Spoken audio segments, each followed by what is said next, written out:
What's up, y'all? Welcome back to Dolphins Daily, your daily dose of Dolphins content with your boy Chris Kane. Let's talk about the Dolphins. There's been a lot of talk this offseason about the Dolphins not doing enough, not fortifying their team, falling behind some of the contenders, but ESPN put out a grading scale, I guess, of how they think teams have done this offseason in terms of like fortifying their teams. And Dolphins actually got a B minus, which shocked me because I've seen polls saying the Dolphins have like the fifth worst roster, and we get a D plus for this, and the draft was a C minus, and all that stuff.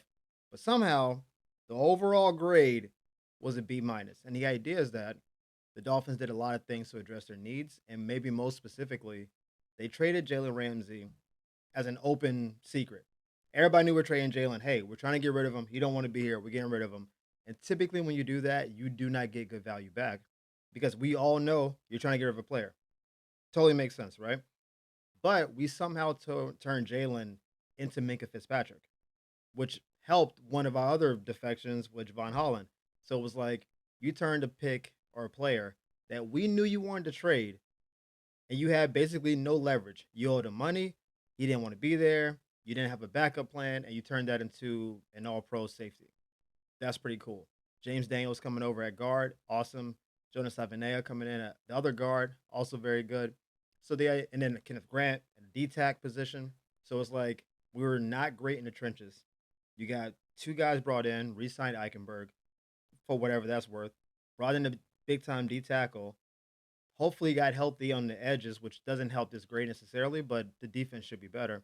Yes, we still have issues in the secondary. We get that. But you turned your top corner into your top safety. And you didn't really, you didn't really get bad in the money. So I understand why the B minus. I was shocked. I was fully expecting a D or F minus because they've been hating on Miami all off season. Oh man, they're washed. Gotta fire the coach, gotta fire the GM, gotta fire the quarterback, trade everybody. But then it was like, well, good job. Which, I appreciate the honesty because when they broke it down in the article, I was like, well, yeah, that's a pretty good pickup. And yeah, we talked on the channel when we were talking about trading Jalen Ramsey. I was like, yo, if we can at least get like a fourth round pick for him, that'll be just like, and then maybe that fourth round pick can become a bubble player, maybe like a third corner, you know, slot receiver. Like we were trying to figure out what a fourth round pick could become. Never did I imagine a fourth round pick or Jalen Ramsey will become a starting safety, especially Minka Fitzpatrick, who I've always been a fan of. So it was like when we did the channel, we didn't have any scenario of getting a quality player back. And the pick swap is in our favor too. So it's like you got a quality player and a pick swap. Now we lost Janu, which I'm not happy about. But, that was a money thing too. That wasn't foreseen. And if that is allowed you to do what you had to do, then you had to do what you had to do. But shout out to ESPN for not being haters for once on Miami because it's been bad. This offseason, they have not been Team Miami. They've been sniping from the rooftops the whole offseason, but finally we get a little bit of a good report. So we'll take the victories where we can get them. Now you guys know I'm also a Jaylen Waddle fan. A lot of Alabama guys, Minka, Jalen, Tua, big Alabama team here. Always been a Jaylen Waddle fan. Last year, not his best year. And I drafted him in my fantasy once again. Devastated by that. He was going to be my number 2 receiver. I was super hyped. I got Jalen Waddle's my 2. We about to get loose. And then, you know, it didn't get loose. It was a rough season.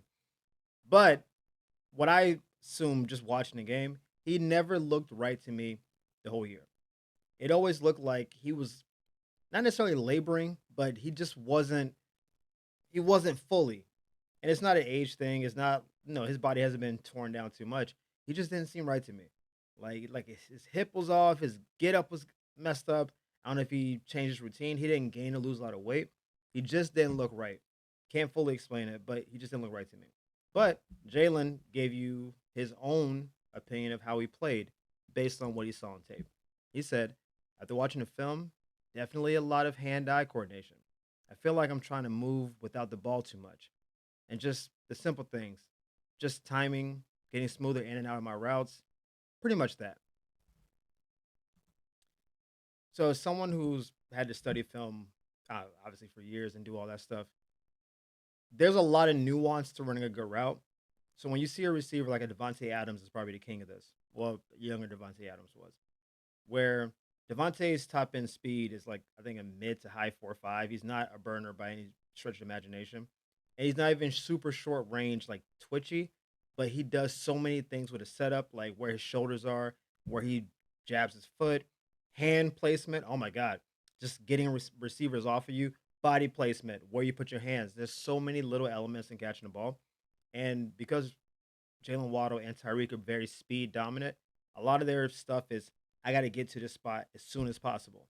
Their routes aren't as subtle as some other routes. Like Justin Jefferson is not as fast as either one of them, but he's kind of like if you watch him run routes, it looks like he's kind of like flowy. And so as a DB, you don't exactly know where he's about to go, and that is to his advantage because he's running at you like I can chop my feet, I can accelerate, I can break, come back to the ball, break outside, break inside. A lot of nuance in how he runs his route. So you're wondering how is Justin Jefferson always open? Is he not double cover? He's been the best receiver for 3 years running.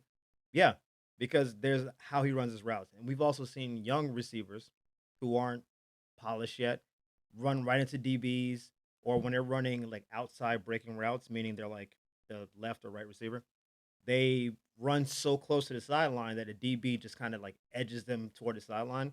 And now there's no path to throw the ball. So the quarterback throws the ball to bounce. And even if they get some kind of separation, it's like there's no space there. Because ideally the route starts inside and then you bend outside. So you give me a little bit more space to throw the ball. There's a lot of nuance like that in the route. In our trees for our receivers, they need to get to their spots very quickly. And what people realized, I think 2 years ago, is that if you put hands on our receivers, you disrupt the route. Now it's dangerous because if you miss the hand, they are gone. If you don't jab Jaylen, he's out of here.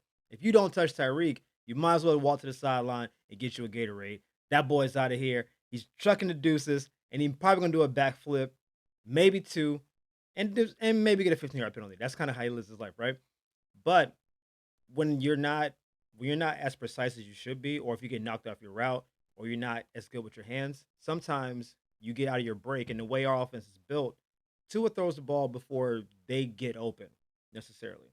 So when you do your break, let's say it's a slant, come outside, outside step, come in, right? The ball is in the air as they're turning. So when he said hand-eye coordination, when he turns, if his hands are too low, the ball's going to get up on him quick. And he's like, oh, and the ball got up on him, and he dropped the ball. But when he comes out of the break, he should already be having his hands up. Get out of that break, hands should be here. So now he catches the ball, boom, and now I can get upfield. But if you're doing extra stuff at the line, trying to like get separation, or you're trying to like stutter your step and make the DB guess one way, and now you're late out of your break, you're doing too many shoulder shakes, you're taking too long to get there. Now Tua's going to hold the ball, throw it late, throw it low, and then that's when things start happening. We've seen Waddle's had the drop C's before. I don't hear a lot of people talking about this, but the playoff game we lost to Buffalo 34-31 a few years back, Jaylen Waddle in that playoff game was awful. And I'm a big Jaylen Waddle fan. He did not hold Skylar Thompson down. Go back and look at the film. He was a liability. There were so many routes where he got open. I thought Skylar Thompson played awesome in that game. I know he's not on the team anymore. Shout out to Skylar Thompson. We wish you the best in all your future endeavors. But I thought he was let down by Jaylen Waddle. So many times he just wasn't, he didn't do his job. And I don't know if it was the cold, if it's the playoffs, something happened. It seems like sometimes if Jalen's not locked in, that it could go. And we know what that means. We've seen it in all sports. We've seen basketball players go 0 for 20, and it's like, what happened, dog? I couldn't see the basket. The ball just doesn't come out. Well, we've seen receivers when they start getting the dropsies. Look at the hands. We saw CeeDee Lamb do this exact thing when Dallas lost to Green Bay in that playoff. Was it 2 years ago? And Love went crazy. CD dropped like his first pass in that game. Looked at his hands, went to the sideline, started pouting, and the rest. I was watching the game with a friend. I was like, that boy's done for the day. He's out of here. It was already in his head. And then he dropped another pass. He like bobbled one. The DB knocked him down, and he was just like, I can't catch it. He was out of there because that's how fast it can go. What you want is, hey, I dropped the pass. Let's go. And then you get back on the field. You lock in. I'm not saying this is like Jalen's mentally weak or whatever. I'm just saying that I've seen flashes in his game where if it's not clicking, because again, he's not much of a blocking receiver. We need him to get open and catch the ball and score. If he's not locked in, then he can just kind of drift away. And this is why receivers can sometimes be divas or temperamental because I need somebody to get me the ball, but the quarterback is doing their job and then you're not delivering. That's the problem. And last year we had Tua do his job, and then basically any backup we played not do their job. So I can understand why, even as a receiver, the timing on other quarterbacks also wasn't great. So maybe Jalen and Tua have good connection, but then when you bring in like Huntley, you don't know his speed, so you're running different routes to try to help him out. A lot went down last year, but I like the accountability. I like the idea of, hey, I'll check the film. I wasn't doing my job. He didn't throw anybody under the bus. He didn't say the coach didn't do his job. I didn't do my job last year. Fully on me. I'm locking in this year. I'm going to do my job. I can do better. I will do better. Watch me do better. That's what I like to hear. Always been a Waddle fan. Might even draft him again this year. Might, depending on where my position is. I don't want to get betrayed again. But might even draft him again just to put my money where my mouth is. So, Jalen, I believe in you. We're getting back in our top 25 list, and I know some of y'all looking like, hey, what happened to number 23? Well, number 23 was Zach Sieler, and no need to talk about that. He's actively on the team, being awesome. We've already done a few stories on him recently, so we just skipped past 23 and went straight to number 22 and Ndamukong Suh. Now, I've seen Ndamukong Suh all the way back in college when he was at Nebraska. Don't know how he ended up in Nebraska. Not that important to the story. But he was dominant at Nebraska. Just the biggest, strongest. He was a bully. I mean, I don't know how else to say it. He was just throwing people around. I watched Ndamukong Suh almost beat Texas by himself. It sounds hyperbolic. If you watch the game, you could probably find highlights of it. It was the most destructive defensive line game I've seen from a college player ever. Ever. I know it sounds hyperbolic. I might be wrong on the stats. I think he had 4.5 sacks, a ton of pressures. He was getting double teamed. I'm pretty sure Colt McCoy was the quarterback. He was out of control. He was just collapsing everything. And the second to last play of the game, again, I'm doing this from memory now. I think the quarterback was being flushed, and Ndamukong thought he got a sack or the ball got thrown out of bounds with 0 time remaining, and Nebraska would have won. And it was 1 second left, and they ended up losing the game. But the whole game was whatever. When Jadeveon Clowney made that one tackle and the helmet came off and he picked up the fumble, and they said he's number 1 pick, he's great. That was a singular play, and Ndamukong Suh did that for an entire game. He was out of control. He looked possessed. It was very Von Miller-esque against Cam Newton and the Carolina Panthers in the Super Bowl, where it was he just kept getting to the quarterback every play. I'm like, how is he here again? We obviously scouted against this. That's how dominant he was. Came in the league. Obviously, he was great with Detroit, and then he became a free agent. And the Dolphins gave him an unprecedented 6-year contract for $114 million, the highest paid defensive tackle ever at the time. Now that's cheap. And we thought, hey, we're getting Warren Sapp, Aaron Donald, man baby. And he never quite lived up to what that was. He was a second team All Pro his second year with us. First year, he was dominant in terms of TFLs and just middle pressure. But he was a very good player the whole time. But he just wasn't worth $114 million. He just wasn't ever as good as what that was. And let's be honest, most people didn't like Ndamukong Suh for a good reason, because he was a dirty player. I said it. I wasn't gonna say it, but he was the dirty player. He just was. He was stomping on faces, hands, Then he stepped on Aaron Rodgers' leg one time. He just kept backing up and was like, "Oh, I didn't realize you was down there." Bro, what you mean you didn't know? It's just the two of us back here. He was a menace, but he was great. He was very much a bully, which I like personally on the defensive line. Awesome player. We thought we were getting somebody who was going to be generational with us, and he just wasn't. He was very good 1 year, solid the other 2 years, but just he's still a presence. He still required a double team. He still made our whole defense better, but we just didn't get quite the return we wanted. And I think for some people, he signed a 6-year contract and got cut after 3. So when you don't finish your contract because we think we're paying you too much, that can leave a sour taste in your mouth. I get it, but I'm telling you, if you haven't seen it in a while, go YouTube Ndamukong Suh, Nebraska versus Texas, and just watch how much destruction he was. The commentators kept talking about it. It was man, this guy is wrecking this game. solo, just dominance at his highest level. Wish you could have seen that with the Dolphins, but what are you gonna do?